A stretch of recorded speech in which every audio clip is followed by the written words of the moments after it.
Good morning students, I am your Hindi teacher. बच्चों, आज हम पढ़ेंगे आपके हिंदी का पाठ 1, मेरा देश महान बने। बच्चों, ये एक कविता है जिसे लिखा है उदय शंकर भट्ट ने। एक ध्येय हो, एक श्रेय हो, एक समान विधान बने, मेरा देश महान बने। कवि यह कहना चाहता है कि हमारा देश महान तभी बन सकता है जब हम सभी देशवासियों का एक ही उद्देश्य हो, हम सबको एक ही चीज़ से यश प्राप्त हो, हम सब एक ही नियम पर चलें, हम सब उसी नियम पर चलें जिससे हमारा देश महान बने। इसको फिर से हम सरल शब्दों में बोल सकते हैं कि हमारा देश महान तभी बन सकता है जब सभी देशवासियों का यही एकमात्र उद्देश्य हो, इसी मंगल भावना से सब काम करें, इसके लिए सारा शासन विधान बनकर लागू हो। एक देश हो, एक वेश हो, प्राणवान हो, सदुद्देश्य हो। मतलब हमारा देश अलग अलग भागों में न बंटकर एक ही होना चाहिए, उसका स्वेश यानी कि स्वरूप एक ही होना चाहिए, प्राणवान यानी कि सजीव, वह सजीव होना चाहिए और उसका कोई उद्देश्य भी होना चाहिए। कहने का मतलब है कि हमारा संपूर्ण देश अलग अलग भागों में न बंटकर एक हो, उसका स्वरूप एक हो, वह प्राणवान हो और सदुद्देश्य हो। एक ध्यान हो निज गुरुता का, एक हिमालय सी उठानो। गुरुता यानी कि बड़प्पन, उसमें अपने बड़प्पन का ध्यान होना चाहिए और उसमें हिमालय पर्वत के समान ऊंचा उठने की उमंग भी होना चाहिए। मरण एक हो, वरण एक हो, जीवन एक समान बने। उसका जीवन एक समान मरण वरण का जीवन बना रहे, इस प्रकार मेरा देश महान बने। इन 4 लाइनों को मैं फिर से बताती हूँ बच्चों।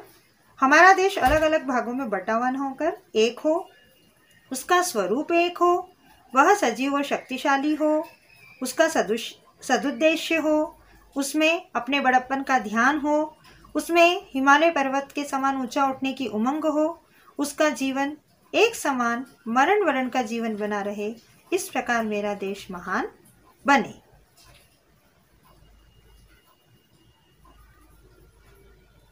सिंहों से लड़ने वाले हो, अवसर पर अड़ने वाले हो। यहाँ कहने का मतलब है कि हमारे देश को महान बनाने के लिए हमारे देशवासी ऐसे हों, सिंह के समान हो, जो अगर दुश्मन उनके सामने आ जाए तो वे सिंह की तरह उसे कुचल दे, अर्थात उनमें सिंह के समान बहादुरी हो, वे अपने शत्रु को परास्त कर दे। अवसर पर अड़ने वाले हो, मतलब यदि किसी लक्ष्य को पाने के लिए उन्हें अपना सब कुछ खोना भी पड़े, दृढ़ निश्चय भी रहना पड़े, तो वो दृढ़ निश्चयी हो। हंसते हंसते मौत मसल कर आसमान चढ़ने वाले हों।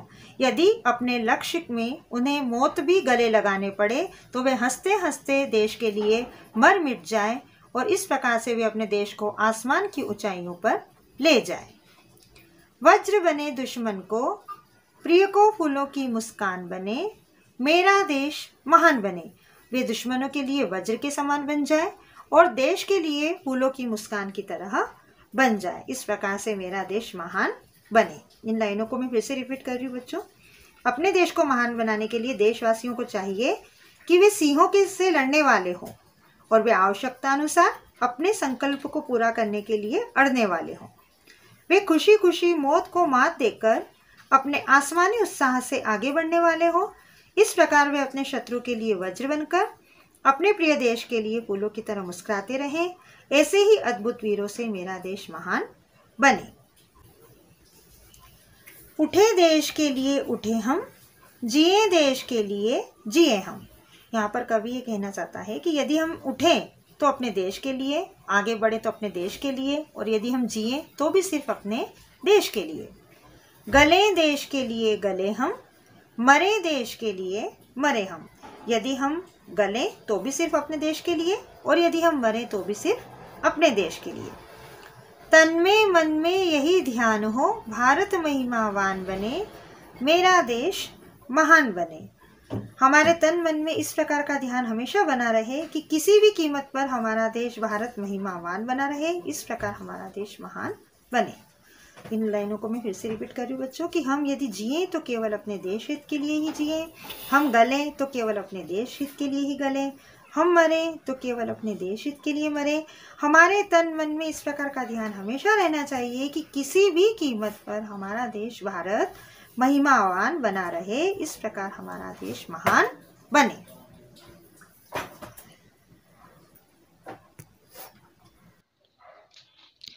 बच्चों, अब हम इसकी अगर संदर्भ प्रसंग की बात करें तो संदर्भ में हम क्या लिखते हैं कि ये काव्य पंक्तियाँ किस पाठ से ली गई है और इसके कवि कौन है। तो हम संदर्भ इस प्रकार से लिखेंगे कि प्रस्तुत पंक्तियाँ हमारी पाठ्य पुस्तक सुगम भारती के पाठ 1 मेरा देश महान बने कविता से ली गई है और इसके रचयिता श्री उदय शंकर भट्ट हैं। प्रसंग में क्या लिखेंगे बच्चों कि इन पंक्तियों में कवि ने अपने देश को महान बनने के भाव को व्यक्त किया है। अब अर्थ हम अपने शब्दों में लिखेंगे कि हमारा देश महान तभी बन सकता है जब सभी देशवासियों का यही एकमात्र उद्देश्य हो, इसी मंगल भावना से सब काम करे, इसके लिए सारा शासन विधान बनकर लागू हो। हमारा देश अलग अलग भागों में बटा हुआ न होकर एक हो, उसका स्वरूप एक हो, वह सजीव और शक्तिशाली हो, उसका सदुद्देश्य हो, उसमें अपने बड़प्पन का ध्यान हो, उसमें हिमालय पर्वत के समान ऊंचा उठने की उमंग हो, उसका जीवन एक समान मरण वरण का जीवन बना रहे, इस प्रकार मेरा देश महान बने। अपने देश को महान बनाने के लिए देशवासियों को चाहिए कि वे सिंहों से लड़ने वाले हों, वे आवश्यकता अनुसार अपने संकल्प को पूरा करने के लिए अड़ने वाले हों, वे खुशी खुशी मौत को मात देकर अपने आसमानी उत्साह से आगे बढ़ने वाले हों, इस प्रकार वे अपने शत्रु के लिए वज्र बनकर अपने प्रिय देश के लिए फूलों की तरह मुस्कुराते रहें। ऐसे ही अद्भुत वीरों से मेरा देश महान बने। हम जिए तो केवल अपने देश हित के लिए ही जिए, हम गलें तो केवल अपने देश हित के लिए ही गलें, हम मरें तो केवल अपने देश हित के लिए ही मरें। हमारे तन मन में इस प्रकार का ध्यान हमेशा बना रहे कि किसी कीमत पर हमारा देश भारत महिमावान बना रहे, इस प्रकार हमारा देश महान बना रहे। अब संदर्भ प्रसंग और अर्थ के बाद बारी आती है विशेष की।